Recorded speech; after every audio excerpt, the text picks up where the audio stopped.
Hello guys, আসসালামু আলাইকুম। খাওয়ার সময় যদিও সালাম দিতে হয় না, এর পরেও দিলাম, বুঝছেন। তো আজকে মুই রাঁধছিলাম ঢেলকা খিচুড়ি, যেটাকে বলে। তো মোর ওই হাফ প্যান্ট মোকে বলছিল যে ও কালকে যে রান্না করছিল খিচুড়ি, সেটা তো ফ্রিজে রাখছো, সেটা নষ্ট করার কি দরকার। মোরা যেহেতু বাঙালি, অনেক কষ্ট কইরা টাকা উপার্জন করি, হেয়ার পর খাওন কি না, হেয়ার পরে খাওন মগো কপালে জোটে। খালি খালি নাইসে নাইসে তো খাওন ঘরে আয় না, আর ফালায়ও না। আর মোরও একই মত, খাওন অপচয় করা মোর একদম পছন্দ না। তো ফ্রিজে বেঁচে যাওয়া খাওন যে খিচুড়ি যেটাকে বলে, সেটা একটু শক্ত করে রান্না করছিলাম।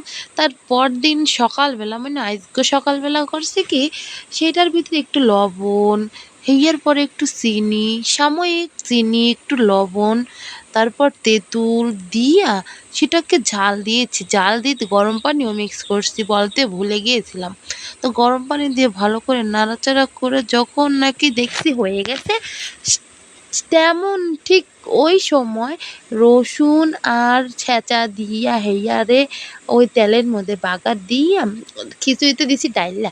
হ্যাঁ, খাইতে যতটা না মজা হয়েছে, গেরান আরও তারতে বেশি মজা হয়েছে।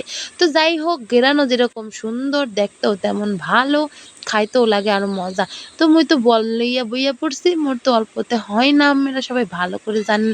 তো আমার ভিডিও যদি আপনাদের সবার মনে জায়গা করে নেয়, তাহলে অবশ্যই আমার চ্যানেলটা সাবস্ক্রাইব করতে ভুলবেন না। আর আজকে ভয়েস দিতে পারি নাই, কারণ বাইরের ব্যাড সাউন্ড যেটাকে বলে, বাইরের নয়েজ ছিল, এই জন্য পারি নাই। তো যাই হোক, ব্যাপার না, পরে আবার দিয়ে দিলাম। তো আমার যে তেঁতুল দিছে, অনেকে বিশ্বাস করবেন না যে তেঁতুল দিয়ে আবার রান্না করে নাকি, শুধুই বুমা কথা কইতে আসছিলাম আমি। কিন্তু সেটা প্রমাণ দেখানোর জন্য তেঁতুল বাইসতে বাইসতে আমি দেখাইছি, পিছনে হাত দিয়ে ভালো করে দেখালাম। আলোর জন্য অনেক সময় দেখা যায় না। তো যাই হোক, অত কথা বলে লাভ নাই, আমি খাবারটা এনজয় করি, আমেরাও দেখতে থাকেন আর খিদা বাড়াইয়ে থাকেন। আমার এলাকার অনেক মানুষ আমাকে ব্যঙ্গ করে খাওয়া নিয়ে, ভিডিও নিয়ে। যাই হোক, আমি কিছুই মনে করি না। আমি যেটা মনে করি সেটা হলো, লাইফ ইজ খাউন।